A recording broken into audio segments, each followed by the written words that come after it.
Hi friends, ಎಲ್ಲರೂ ಹೇಗಿದ್ದೀರಾ?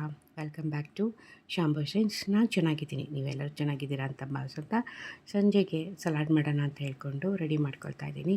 So ಅಲ್ಲಿ ಮರ್ಸೇಬನ್ನು ತೊಗೊಂಡಿದ್ದೀನಿ, ಹಾಗೆ ಒಂದು ದಾಳಿಂಬೆ ಹಣ್ಣು ತೊಗೊಂಡಿದ್ದೀನಿ, ಅದರ ಜೊತೆಗೆ ಒಂದೇ ಮರ್ಸೇಬು ಆಯಿತಾ.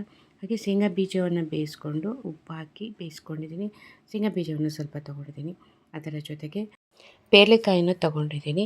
ಇವೆಲ್ಲ ಮಿಕ್ಸ್ ಮಾಡಿ ಒಂದೇ ಒಂದು ಚಿಟಿಕೆಯಷ್ಟು ಉಪ್ಪು ಹಾಕಿ, ಹಾಗೆ ಒಂದು ಸ್ವಲ್ಪ ಚಾಟ್ ಮಸಾಲ ಹಾಕಿ ಮಿಕ್ಸ್ ಮಾಡಿ ಇಬ್ಬರು ಒಂದೊಂದು ಬೌಲ್ ತಿಂದುಬಿಟ್ರೆ ಹೆಲ್ದಿಯಾಗಿರುತ್ತೆ.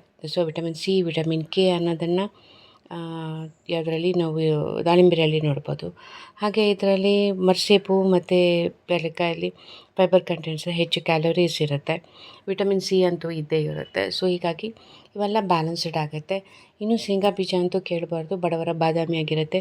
ಏನೆಲ್ಲ ಬೆನಿಫಿಟ್ಸ್ ಇಲ್ಲದ್ರೂ ಅಷ್ಟೊಂದು ಬೆನಿಫಿಟ್ಸು ಶೇಂಗಾ ಬೀಜದಲ್ಲಿರುತ್ತೆ.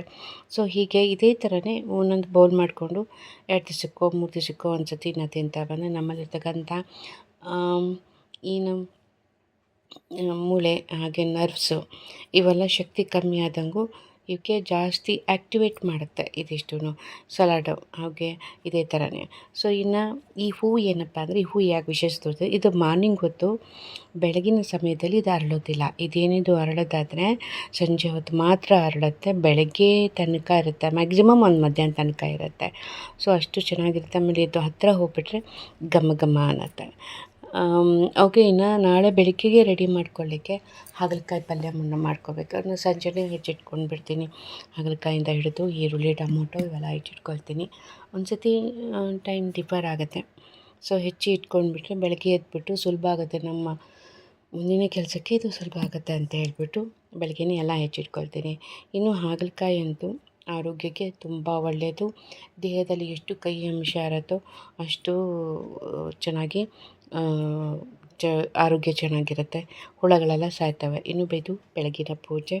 ಹಾಗೆ ನಿನ್ನೆ ರಾತ್ರಿ ಹಾಗಲಕಾಯಿ ಹೆಚ್ಚಿಟ್ಕೊಂಡಿದ್ನಲ್ವ, ಇವತ್ತು ಚಪಾತಿ ಮಾಡ್ತಾಯಿದ್ದೀನಿ.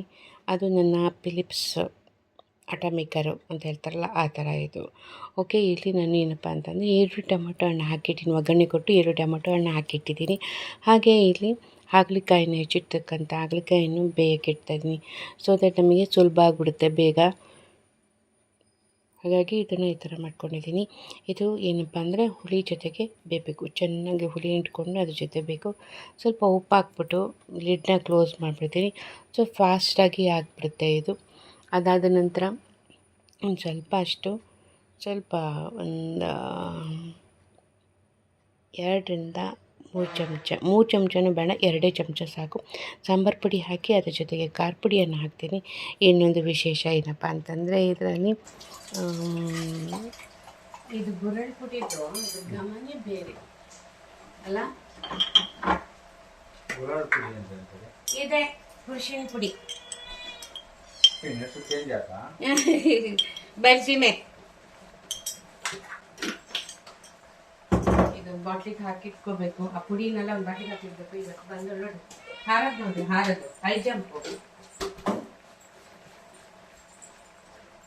ಹೇಗೆ ಹುಣಸೆ ಪುಡಿಯನ್ನು ಹಾಕಿ ಎಲ್ಲದು ಮಿಕ್ಸ್ ಮಾಡಿಟ್ಕೊಳ್ತೀನಿ. ಸೊ ದಟ್ ಸ್ವಲ್ಪ ಬೆಲ್ಲ ಹಾಕೋದು ಕ್ಲಿಪ್ ಆಗೋಗಿದೆ. ಸೊ ಬೆಲ್ಲ ಹಾಕಿದರೆ ಪಲ್ಯ ರೆಡಿ ಆಗಿಬಿಡುತ್ತೆ. ಅಲ್ಲಿಗೆ ಚಪಾತಿ ಹಾಗಲಕಾಯಿ ಪಲ್ಯ ರೆಡಿ ಆಗುತ್ತೆ. ಇನ್ನು ಮತ್ತು ಈವ್ನಿಂಗು ಸೇಮ್ ರೂಟೀನ್ ಇರುತ್ತೆ. ಓಕೆ, ನನ್ನ ಚಾನಲ್ ಸಬ್ಸ್ಕ್ರೈಬ್ ಮಾಡಿ, ಲೈಕ್ ಮಾಡಿ, ಹಾಗೆ ಶೇರ್ ಮಾಡೋದು ಮಾತ್ರ ಮರಿಬೇಡಿ. ಇನ್ಸ್ಟಾನ ಫಾಲೋ ಮಾಡಿ. ಬರಲಾ, ಬಾಯ್.